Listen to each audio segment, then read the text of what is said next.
Similar to how Jeremiah's words helped prepare the faithful remnant of Judah to prepare for their fall to Babylon, Ezekiel's words are like the revelation to them in their time. Ezekiel's words to them then are like the revelation is to us. It was in their former covenant the use of symbolic imagery in apocalyptic style. And that's what's so exciting about this particular account or this book or prophet.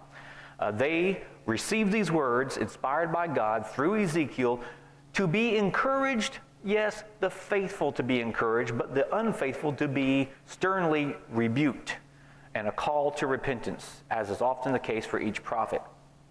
And they were to deal with their present situation and circumstance as the way that God has decreed. For some, it would be punishment. For some, it would just be the consequence of the collective nation for the choices of the leadership and the people as society. So, they were to be encouraged by this, and we will be as well. Here's a key verse from the Look at the Book series, and I've decided this time to sprinkle the appropriate points throughout the class from that resource study. It listed this passage as the key text, chapter 36, verses 24 through 26. For I, God is speaking, will take you out of the nations. I will gather you from all the countries and bring you back into your own land. This is a prophecy. I will sprinkle clean water on you, and you will be clean. In other words, forgiveness, redeemed. I will cleanse you from all your impurities and from all your idols. This is also a purging of vengeance as well. I will give you a new heart and put a new spirit in you. I will remove from you your heart of stone and give you a heart of flesh. And that is to say, feeling again and passion. There are so many songs we sing inspired by the prophecy within those verses or within that passage there. And it's a very important one to understand and set the tone for our study tonight. I also draw your attention to where we are in time. If you look at the dates, Ezekiel's prophecies and ministry work in this way was from 593 or so to 570 or so. Somewhere around there, give or take a year.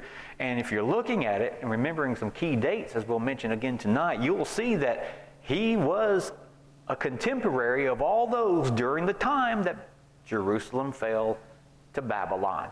In fact, he was living, he experienced it, but not like Jeremiah. He had his own place and time in that role.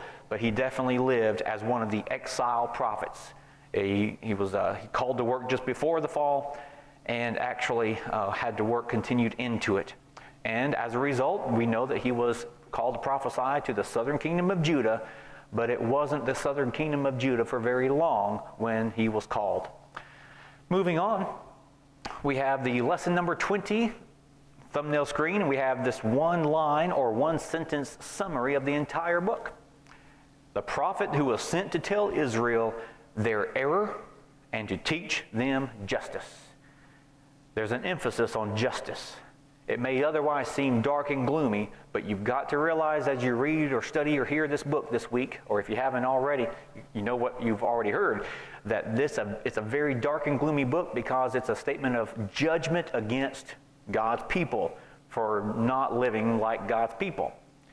But the prophet was sent to teach them the error of their ways and the consequence thereof. It only takes about 4 hours to read the entire book, but some of these key chapters will give you the highlights and get the feel and the tone, and it will take you maybe a little bit more than a half an hour. But I encourage you to read as much as you can, and the study tonight will help you in this. From the Look at the Book, here are some things to listen for tonight, and certainly as you study. It tells the exiles the reason why they were taken captive, spiritually speaking. Well, because Babylon's more strong than we are. No, that's not why. That's not why. To encourage the faithful exiles that God has not forsaken them and that he will fulfill the covenant in the Messiah, and he will work through the faithful remnant to accomplish that. And all of it will be to the glory of God because he's sovereign. We established how God made the covenant with Abraham, the beginning of the Pentateuch, the nation of the Hebrews, the Israelites. And after the nation was taken captive, you have the Exodus, of course. You have the leadership out of Exodus or Egypt through Moses. Then you have the Levitical code during the wilderness, the numbering, the Deuteronomy, the repeating of the law, so that they would know what to do as they entered the promised land. And so you have the history, the chronological history of the Hebrew people. And within the days of the kings, most of the Hebrew poetry was written. But within that chronology of history, you have the prophets, primarily when they established their kingdom and the kingdom divided. That's when God called certain people to tell them what they needed to hear. I shared this list with you last week, but I'd like to draw your attention this time to Ezekiel. In comparing the Old Testament foreshadowing, type, or shadow to Christ, what we have in the New, we see that Ezekiel points to us as the sheepfold for one shepherd. All of us are to be gathered to follow the one shepherd who is Jesus the Christ. And in this list, we emphasize how Christ is in the Old Testament, seen in the book, actually by the dominant theme of the first 30 chapters or so. Ezekiel, we see Jesus as the cleanser of the land. Now that doesn't just mean forgiveness, it means a justified, righteous wrath vindicated. And God will take care of everything not covered by the blood, that is for sure. Well, this list is more extensive, and it shows from the Look at the Book series some emphasis of how Christ can be seen at different portions throughout the book. And I only highlighted the key points of emphasis, such as Jesus is the everlasting covenant. He's the discourse. In the discourse of chapter 34, we see Jehovah being declared as the one true shepherd against all the false shepherds that are certainly out there. There is one house of Israel, and it is fulfilled in those who are redeemed in Christ, part of his church, added by his power to it. We see that there's a gathering into one, the cleansing of sin, the regeneration, the indwelling, the sealing. So many verses in Ezekiel prophesy of things that are now fully experienced by us, at least in the time of Christ, and yet to be appreciated even more. Let's see. Chapter 37 on the right side, verses 24, again recounts the fact that the Messiah will be of the seed of David, and he will be the one shepherd, that his sanctuary will be in their midst. We also see a literal temple, which is in spiritual nature Israel today, the church. We also see in chapter 44 the emphasis of literal spiritual priesthood. This is very fascinating. Well, he was priestly, so it makes sense that he would use the temple as the illustrations in his apocalyptic imagery. Also, this list concludes with a literal spiritual sacrifice of Jesus. He's the one that was once and for all able to atone for the sins of all. And then Jesus gave the Holy Spirit for the life of the church. And a lot of emphasis there to appreciate. I've highlighted in terms of the periods of time, the captivity, because that's what he was called to do, essentially minister to those who were exiled in captivity just after they were taken, and a few years later, about 6 years later, the fall itself. Because of time, we will again skip this video. We have plenty of things to fill our time, though, that's for sure. On your outline, we have the printed material. We'll highlight some points and add some others. The book of Ezekiel is the beginning of a new phase of Israelite prophecy. It's obviously different than the rest. And it is, like I said, to them then, the revelation is to us today, heavily relying on apocalyptic images. The original readers would look for the vivid impressions of all of it and understand the use thereof. Now, this genre was commonly used during times of political turmoil and persecution. And in many ways, Ezekiel was to the Jews, again, like what John wrote the Revelation is to us. And I say that because also we have to assume that this strong imagery was not to focus on the details of so many things, but also to appreciate the overall message. It's not always to be interpreted literally. If we do that, we've already taken a wrong turn from the beginning. It's not the same genre, so we can't interpret it or even read it the same way. It's meant to be understood differently. It's meant to be in this way: strong symbolic descriptions of God's judgment to the ungodly, while giving assurance and encouragement to those who are faithful and faithfully following God. I would encourage you to not worry when you're reading some of this to say, I don't understand it. Well, that's okay. I would more caution you to be worried about being around anyone or listening to anyone who says, I know exactly what this and this and this and this means, even when there's no way truly of knowing it. But, oh, they're convinced. I'm always cautious about that. There are some interesting ideas, and I will entertain any idea. There's a lot of great commentary on this from people who've studied Ezekiel and the Old Testament very well.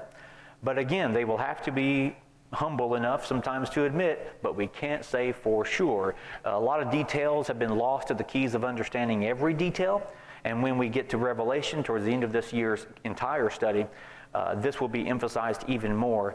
We can understand many things, but we've lost the key on some things. If, for example, a piece of a comic strip was taken out and buried in the ground and was somehow preserved, maybe in plastic or something, and people 2,000 years from now were to be able to pick up just that, and with no other clue to history, see a picture, a drawing picture of maybe an elephant fighting a donkey or something, they would be thinking, what's this about? They would have no idea. If they saw a picture that we would know as Uncle Sam, but they wouldn't know that. A picture of Uncle Sam fighting, some mascot of some other nation, they wouldn't know what that is. They would just say some strange people walked the earth 2,000 years ago. Well, in some ways, that's what we have with apocalyptic imagery. And this is all predicated on what's called the preterist view. It's this idea that they understood the meanings, and inspired Scripture does not have to convey every detail to us, but it does, thankfully, convey the entirety of the message as a whole. And with that being the case, we have to be content with our limitations. We have to be confident that we can interpret the overall message with bold clarity. And it is very encouraging. It is very encouraging as a whole. The name of the book is Ezekiel, named after who wrote it. He speaks in the first person, and it's not tested in any way or attacked. So Ezekiel means God is strong, or with more detail, the Hebrew name means Jehovah strengthens, or the strength of Jehovah.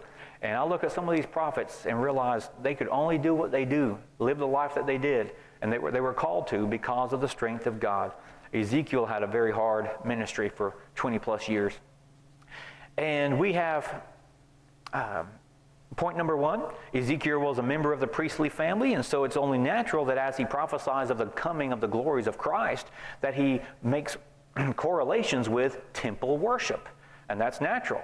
So we think of praising God, we think of the worship of God. It would be like in his kingdom a perfect worship service. And we see that in his temple. Point number two, he was carried away from Jerusalem in the second wave of Babylonian captivity, the second wave, when he was only 25 years old. And here's a typo corrected on the screen, just one or two letters. But while he was in exile in Tel Aviv, he was exiled with 10,000 others. Remember, that second wave of deportation was 10,000, and it was near the Bibar River.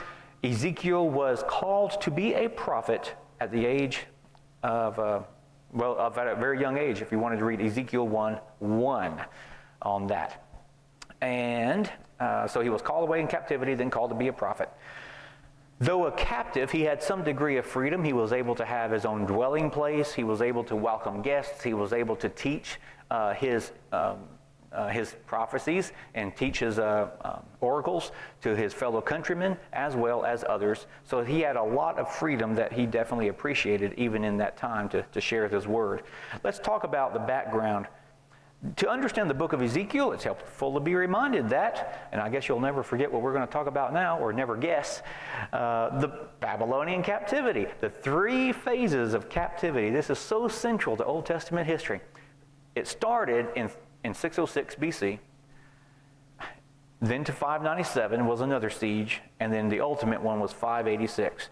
So within those three phases of slave deportations, it's so significant because you actually have time for God's prophecy have them repent if they actually did, but you have three main characters within those three phases represented. You have Daniel, Ezekiel, and Jeremiah. Now, honestly, Jeremiah was there for the fall and through it all, but with the 606 date, we think of Daniel. He was taken at that time, and thankfully he was allowed to dwell in a royal court, but you might remember some ungodly men wanted to use his faith against him, and you know the account there. But you also see within the second wave, 597, that's when we think of Ezekiel, because that's when he comes really onto the scene. And from 592 or so to 570, you're looking at 22 years, give or take, of prophesying. And he writes in the first person. He's just telling it like it is. And so for 22 years, he's God's mouthpiece. And he's letting them know why Babylon is being allowed by God, even used by God, to punish his own people. Letter D, the apocalyptic style of writing was loaded with imagery and symbolism that's very familiar to the original readers, but was, of course, largely lost on us today. I think that I tend to get this feeling that most people are tempted today to add more details to things that were not there to begin with. I do feel that people today are more tempted to add or to interpolate whatever they prefer it mean to the text, when the original readers just took the overall sentiment. And again, I make a connection with this illustration. A lot of people, and I'm not an expert by any means, but you can have someone who knows music well, has a degree in it. You can have someone who doesn't know music at all, can't read a note, doesn't know the difference of those little spoons on a paper. But you can put them in a performance where a symphony is experienced, and both of them can, yes, one more than another, maybe see more detail or hear more detail, but both of them can feel the mood of what's being performed. Both of them can feel or anticipate when maybe a crescendo is about to arrive. So the mood is there. So even if we aren't scholars, we can hear Ezekiel, we can read it and get the overall tone, even if we don't catch every detail. So that's okay. The main message is faithfulness. The faithfulness particularly of God, because it sure isn't the faithfulness of the people. God is faithful to bring about the consequence for sin. So this is on the negative side. It's about God's wrath and judgment. We don't like to think about it, but that's one of the reasons we may not go to Ezekiel as often as we otherwise would, not just because it's apocalyptic in its writing style, but also it's not very pleasant. But Galatians 6:7 talks about how God is not mocked. Whatever a person sows, that which he will certainly reap. In the first 32 chapters, yes, they're hard to hear, but God will use anyone to bring about the consequence of sowing to unrighteousness. That is a very hard statement to accept, even as we may apply it principally to today. You think about that. Has God changed? No. God will use anyone he chooses to carry out the consequences of sowing to unrighteousness in a cause and effect world. I'm careful to not make correlation to today with any particular nation, because prophecies of the Old Testament were to God's people. We should be God's people. Certainly we focus on that. That's very important. But the covenant God kept is blessing any and all who come to him today. The last 15 chapters remind us that God is faithful in rewarding the faithful, and we need to be that faithful remnant. The outline of the book, chapters 1 through 32, as you read, again, you'll see that they're serious stuff. It's about God's judgment. But after that, you'll see the light, and it's a lot easier. If you begin to feel that it's hard to just read, I want you to then ask yourself, imagine yourself being there and how hard it was for them to hear the state of their present condition. Your beloved city, Jerusalem, has fallen and you're taken captive. And it's in part probably your fault too. It's incredible for them to think about this. It wasn't easy. So a few false prophets were there on the scene saying, it's okay, we're probably going to return within a year or two. And Ezekiel had to be the one to say the hard truth. No, you're not. It's going to get worse before it gets better. As a matter of fact, all of our countrymen will be taken over. They will join us in captivity. And then Jerusalem will fall. And then the precious temple, the precious temple will be destroyed. I want you to imagine how this made Ezekiel feel, because we mentioned the passion of Jeremiah last time. Yes, he has a unique passion that's a little different than Ezekiel, but he also is hurting, often demonstrating how he's feeling as a result of this. You can see a lot of his demonstrations of grief in the text. But few gave him the time of day, and that would be more grievous than anything else, more hurtful to the soul, to want to tell these people what they need to hear, and they don't want to hear it. That's so disheartening. But guess this, it was not until 586 when Jerusalem fell, just like he said it would, and the people of Jerusalem was brought in exile as well, and the people who he had been talking to this whole time for the previous 6 years or so, that's the people who came to him and said, oh, well, we see now that you were telling the truth. Tell us more, tell us more. So that's of interest. Note, that is when we primarily focus on the Messiah. When your nation has fallen and you're in captivity, probably in many cases for that generation the rest of their life, what will encourage you but to hear that God will be faithful to his covenant, and you will be remembered and used by the Lord if you stay faithful. That's a good point. So between chapters 25 and 35, he pronounced judgment on the other nations as well. And for the remainder of our time, we're going to look at 3 key themes. I don't have much typed for our discussion for the first theme, because I will soon walk to the station and just click play on a video that I'll describe in a moment. But the prophecies that are fulfilled, one of the greatest testimonies to Scripture being inspired is fulfilled prophecy. And as you read the Old Testament and make notes of all these, and they are listed for you on the printed handout, there's so many prophecies, one by one by one. Every one of them came about. But of the most interesting, because of the details, is Tyre. Now, time after time, the Bible's prophetic words transpire to the letter. And I mean to the letter. And there's a clear classic example of this in the major city of Phoenicia, and that would be Tyre. Now, if you wait long enough, any nation will fall. So that's no prophecy, but the biblical prophecy is seen in the specific details that no one can see or control, that no one can see. So if you make a prophecy of something that will specifically happen and no one could foresee it, no one could control it, no one will be there at the time, and it comes about, it is absolutely inspired by God.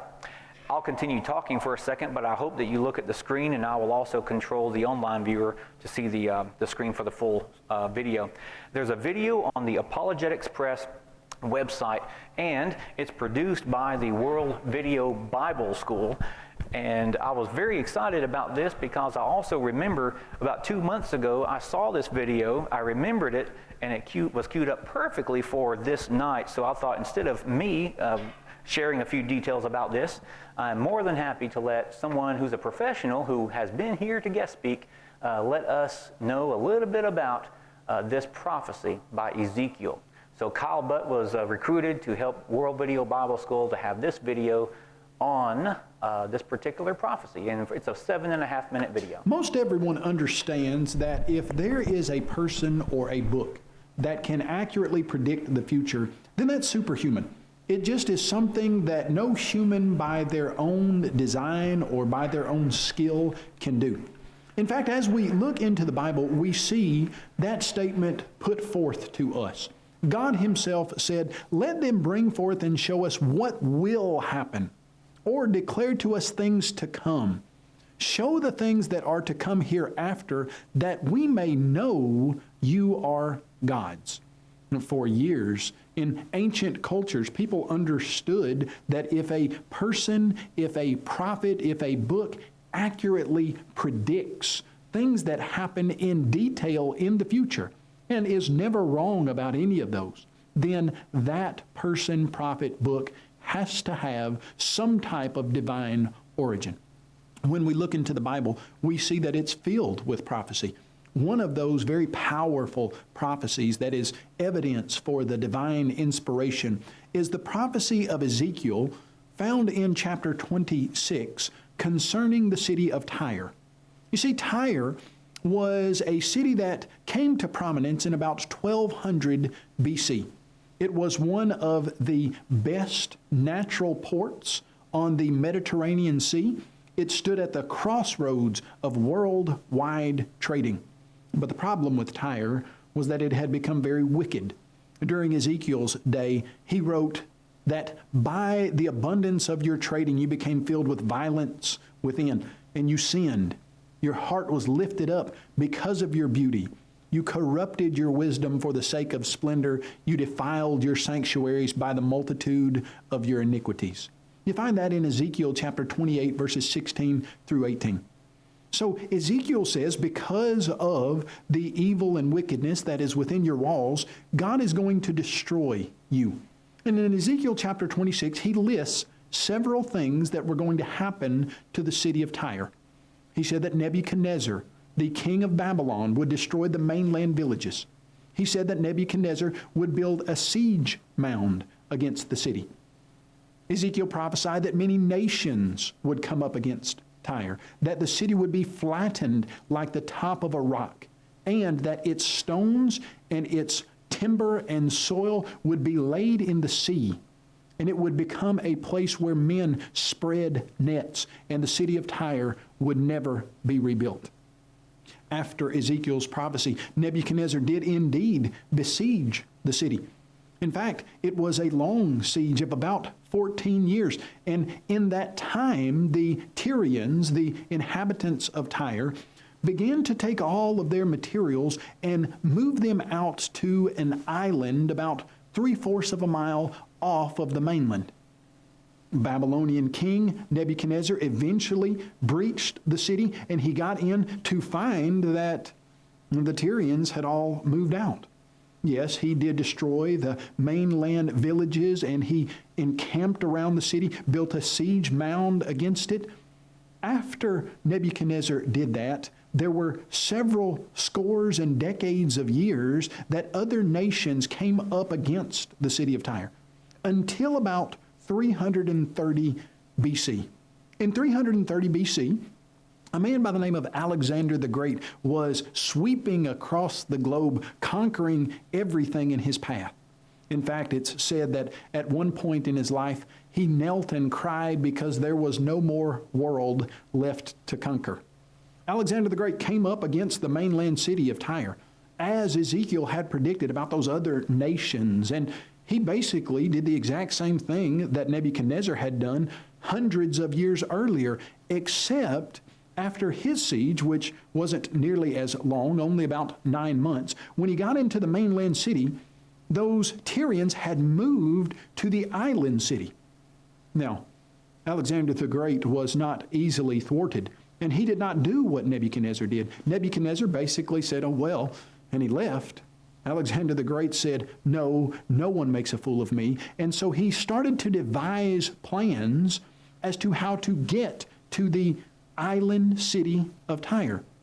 And how did he do that? Well, here's what he did. He decided he was going to take every single stone, piece of wood, and all the dirt from the mainland city of Tyre, and was going to dump it into the Mediterranean Sea and build a land bridge out to the island city of Tyre. And that's exactly what he did. Took every bit of building material, scraped Tyre clean like a rock, and dumped it into the Mediterranean Sea. The prophecy that Ezekiel had uttered several hundred years before Alexander the Great ever stepped onto the scene came true when all of that building material was thrown down into the Mediterranean Sea. In fact, when Ezekiel said that the city would never again be rebuilt, there's a city now that's in the relative same place as Tyre once was. It's also named Tyre. But the interesting thing about that, when that soil and timber and those stones were poured into the Mediterranean Sea, it caused the sand to build up there around the mainland, and the area where the original city once was, well, we don't even know where that is today exactly. The city can never be rebuilt because we can't even locate the exact point there on the edge of the mainland where the city once was. Ezekiel looked several hundred years into the future, and talked about Tyre being scraped clean like a rock. In all of the annals of human history, how many cities have been scraped clean like that? Very, very few. And yet Ezekiel predicted it perfectly. How? Tell them to show us what will come in the future, what will be hereafter, and we will believe that they are gods. You see, that was the challenge God gave to the idols, but they couldn't. But God took up the challenge himself, and through the prophet Ezekiel, he told the world exactly what would happen to Tyre, and it came to pass. What can we uncover and discover from this truth? That the Bible is the product of God.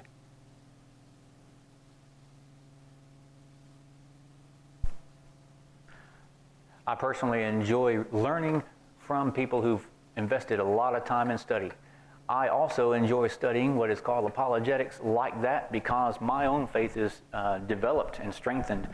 The Apologetics Press also has a publication monthly called Reason and Revelation, and if you are interested in having much more detail on that particular prophecy and all the others listed, go to their website, Reason and Revelation. It's a sub-drop menu on apologeticspress.org, and I think you'll find a lot of great content there.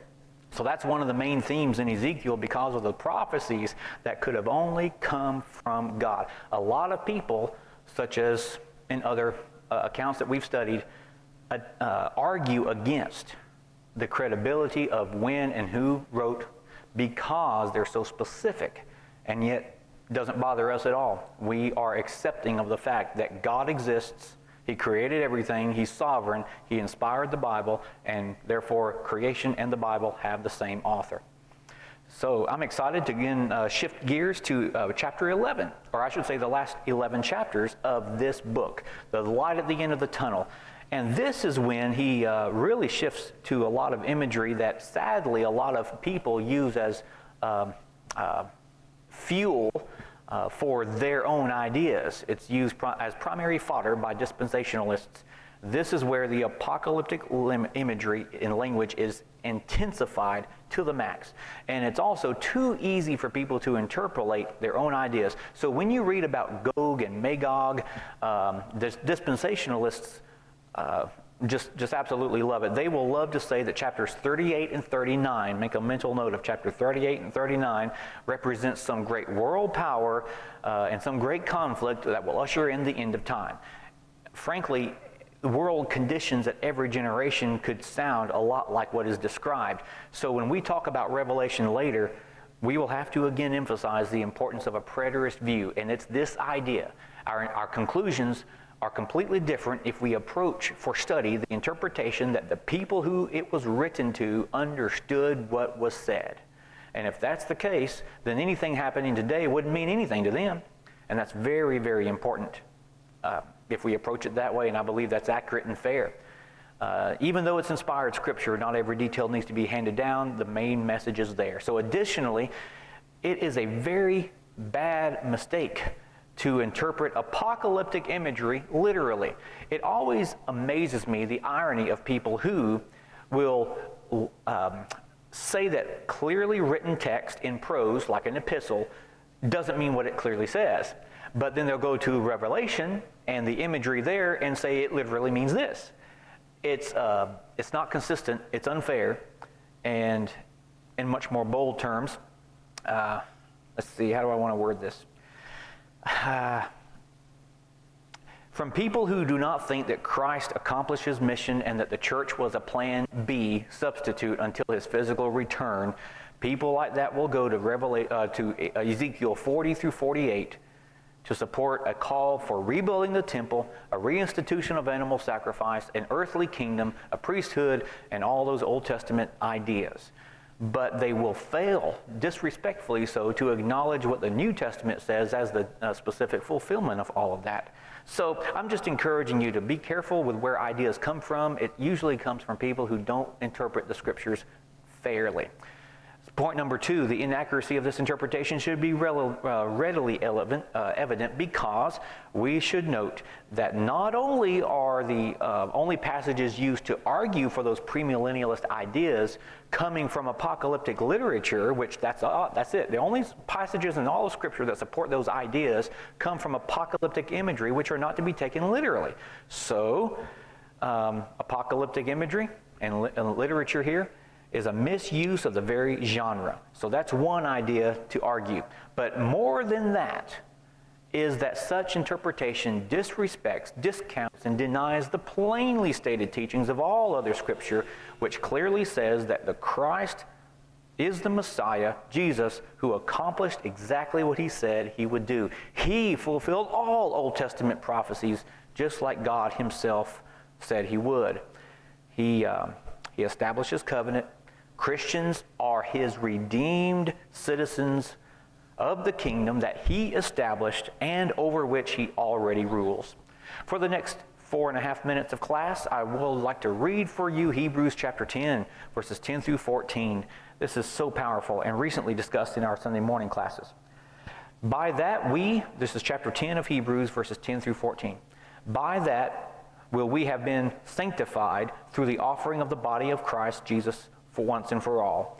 And every priest stands ministering daily and offering repeatedly the same sacrifices, which can never take away sins. But this man, Jesus, after he had offered one sacrifice for sins forever, sat down at the right hand of God from that time, waiting till his enemies are made his footstool. For by one offering he has perfected forever those who are being sanctified.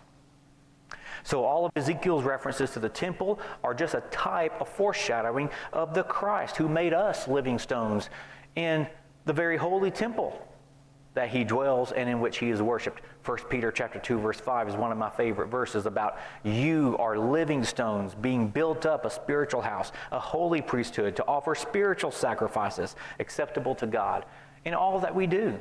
What a beautiful imagery fulfilled in Christ. I shared with you some examples in point 3C1.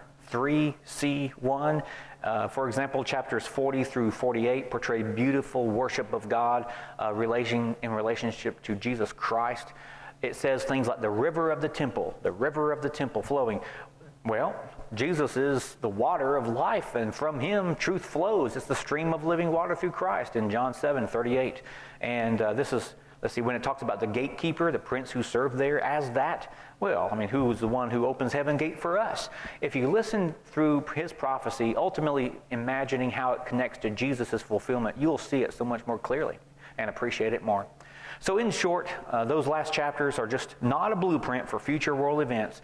They talk about the covenant that God made and fulfilled with his people, modern day Israel, which is, when I say modern day spiritual Israel today, the church. Key theme C, personal accountability. I'll be brief on this because we all know that collective responsibility is a reality. On the other side of the building today, in one of the college classes, they're dealing with this about how other people have sinned and I'm suffering for that. How's that? How should I look at God in all of that? So they're having a great study. But we know when we were back in school and we were the ones behaving when the teacher stepped out, I hope, or the teacher came back in and everyone else was causing a commotion, the whole class had to suffer because of a few that weren't behaving, extra homework or something, who knows. But we learned early on, that collective responsibility is a reality. But when it comes to our spiritual walk with God, point number 1, our study of the prophets show that, yes, the whole nation could suffer or be punished because of the actions of those who even represent the people. So that's why leadership is so important always. We see that time and again. But personally, it's so important to have a good, right-standing relationship with God. On the words to fill in, it should be noted that there's a difference, however, between consequence and guilt. There are, at times, innocent people who are not accountable for the wrongs but are still having to suffer because of them. Like Daniel and Ezekiel, they didn't do anything. They were the godly ones, but they still suffered this captivity, didn't they? And so many others did. Collective consequence, it's a deal, it's a reality, at least in this world. But individual and personal guilt or innocence is always the result of personal choice. Regardless of what we all do, what we all go through on this earth because of even others, it's our own right standing with God that should be the number one priority, kept ever present in our mind, no matter what happens because of others. No matter what happens because of others who reject God's will, you and I can still go to heaven if we're committed to doing so, if we stay faithful to God. Now, faithful people around us help it be a lot easier, yes, but it's so important to realize that no matter what happens, I can still be faithful. So many people are prone to question God, like wondering, how can this happen? I was the one who was always faithful, and I'm having to suffer. We need to have a matured perspective, and studying the prophets helps us with this. But so many people are also prone to feel like the Pharisees, who think that they're just entitled to heaven. They've got it in the bag just because of all that they're doing or because of who their family was. But John 8 and Matthew 3, Jesus makes enemies of the Pharisees when he tells them the truth. It doesn't matter who your parents were or who your ancestors are. What matters is whether or not you humbly seek his righteousness in your own walk with Christ. And these verses on the screen are key passages that I encourage you to read, because all of them in the prophecy of Ezekiel is letting us know, actually it's quite encouraging, that the pronouncement of ultimate judgment or justification, as the case might be, on that great day is solely based on our own personal choice, whether or not we are staying faithful to God. And if the whole world rejects God, I'm still going to heaven. So, we are spiritual